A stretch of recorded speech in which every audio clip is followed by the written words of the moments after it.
अस्सलामुअलैकुम viewers, welcome to my YouTube channel and healthier Pakistan.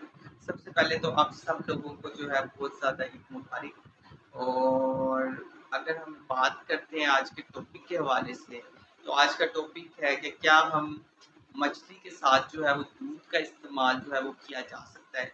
क्योंकि एक बहुत बड़ी जो है वो मिथ है कि अगर मछली को जो है वो दूध के साथ इस्तेमाल किया जाए तो या फिर जो है कोई फूडबेरी हो जाती है या फिर कोई और जो है वो एलर्जिक रिएक्शन हो जाता है। तो सबसे पहले तो हमें देखना चाहिए कि दूध के अंदर अज्जा क्या है, फिर हमें ये देखना चाहिए कि मछली के अंदर जो है वो अज्जा क्या है। अगर हम दूध की बात करते हैं तो दूध आप जानते हैं कि एक मुकम्मल ग़िज़ा है।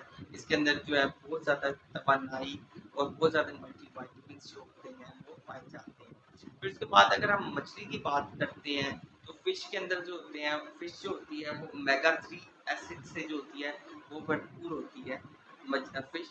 और अगर हम बात करते हैं फ़िश की तो उसमें विटामिन ए की मिक़दार बहुत ज़्यादा है। और विटामिन ए से क्या होगा कि विटामिन ए जो है वो आपकी आइज़ के लिए बहुत ज़्यादा अच्छी है। फिर उसके बाद अगर हम बात करते हैं फ़िश के अंदर बाकी भी बहुत सारे जो है वो विटामिन्स जो है वो पाया जाता है, जैसे इसके अंदर विटामिन डी पाया जाता है। और विटामिन डी क्या करता है, वो कैल्शियम को जज़्ब करने में जो है वो मदद करता है। तो अगर हम बात करते हैं फ़िश की और दूध की, कि क्या हम मछली को और दूध को जो है वो एक साथ दे सकते हैं।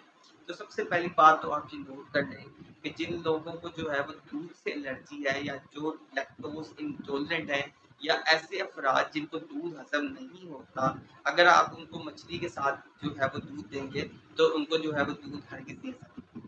फिर उसके बाद अगर कुछ अफ़राद हैं जिनको जो है वो मछली से एलर्जी है, तो अगर आप उन्हें दूध के साथ मछली देंगे तो उन्हें मछली जो है वो एलर्जी करेगी। मगर अगर हम बात करते हैं कि मछली और दूध को अगर हम इकट्ठा दिया जाए, तो इनमें जो है कोई भी केमिकल रिएक्शन नहीं होता। ये एक मिथ है कि इससे जो है वो स्किन जो है वो व्हाइट पैचेज़ आना स्टार्ट हो जाते हैं। मगर जिन लोगों को जो है मना किया गया है डॉक्टर ने कि उनको दूध से एलर्जी है, वो दूध से परहेज़ करें। और जिनको जो है वो मना किया गया है कि जिनको फ़िश एलर्जी है, तो वो फ़िश से जो है वो परहेज़ करें।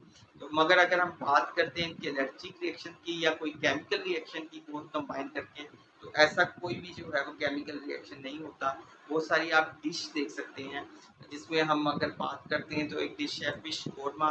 फ़िश कौरमा के अंदर क्या है कि फ़िश के अंदर जो है वो दही का इस्तेमाल किया जाता है, जो एक डेयरी प्रोडक्ट है। तो वो जो है मुसलसल जो है वो खाई जाती है बाज़ार में, तो या फिर रेस्टोरेंट्स के अंदर।